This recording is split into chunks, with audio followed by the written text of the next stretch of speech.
દેશભરમાં આજે મહાશિવરાત્રી પર્વની ભક્તિભાવ સાથે ઉજવણી કરવામાં આવી રહી છે। ભગવાન શિવના આરાધનાનો આ પાવન દિવસ એટલે મંદિરોમાં વહેલી સવારથી જ ભક્તોની ભીડ જામેલી જોવા મળી। મહાશિવરાત્રીના દિવસે 4 પ્રહરની પૂજાનું વિશેષ મહત્વ રહેલું છે। શાસ્ત્રોક્ત વિધિ મુજબ ભક્તો ઉપવાસ રાખી રાત્રિ દરમિયાન 4 પ્રહરમાં પૂજા અર્ચના કરે છે। સુરતમાં શિવાલયો હર હર મહાદેવના નાદથી ગુંજી ઉઠ્યા। ખાસ કરીને અટલ પારદેશ્વર મહાદેવ મંદિર ખાતે ભક્તોનું ઘોડાપુર ઉમટ્યું હતું। સુરત શહેરમાં પ્રમુખ શિવાલયો ખાસ કરીને અટલ પારદેશ્વર મહાદેવ મંદિર ખાતે ભક્તોનું ઘોડાપુર ઉમટી પડ્યું હતું। મંદિર પરિસર વહેલી સવારથી જ હર હર મહાદેવ અને બમ બમ ભોલેનાથના જયઘોષથી ગુંજી ઉઠ્યું હતું। શ્રદ્ધાળુઓએ લાઇનમાં ઉભા રહીને ભગવાન શિવનું રુદ્રાભિષેક કર્યો હતો। ભક્તોએ શિવલિંગ પર શ્રદ્ધાપૂર્વક જળ, દૂધ, દહીં, ઘી, મધ અને બિલ્વપત્ર ચઢાવીને અભિષેક કર્યો હતો। આ પવિત્ર દિવસે ભગવાન શંકરની આરાધના કરી પોતાના જીવનને ધન્ય બનાવ્યાની લાગણી ભક્તોએ વ્યક્ત કરી હતી।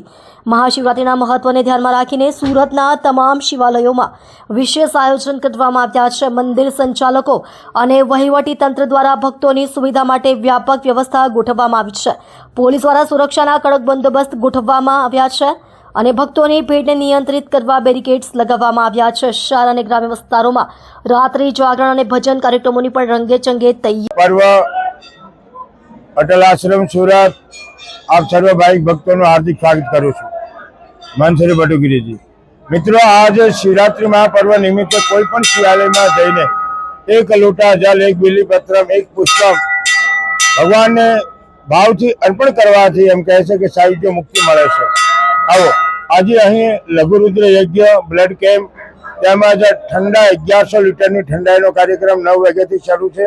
સાંજે ભોજન પ્રસાદની વ્યવસ્થા રાખવામાં આવેલી છે અને દીકરીઓ દ્વારા ભારત નાટ્યકદ્વાની દીકરીઓ શિવ તાંડવનો કાર્યક્રમ, સાંજે બ્લડ કેમ્પનું આયોજન છે। આવો સાથે મળીને આપણે શિવને મનાવીએ। કહે છે કે 1 બિલ્લીપત્રમ, 1 પુષ્પમ, 1 લોટા જલ કી ધાર, વો દયાળુ રીત કે દેતે ચંદ્રમૌલી ભલે ચાર। ધર્મ, અર્થ, કામ અને મોક્ષ મળે એવું આ મહાપર્વ છે। આપણે સાથે મળીને શિવની આરાધના કરીએ। આવો અટલ આશ્રમ આપનું હાર્દિક સ્વાગત કરે છે।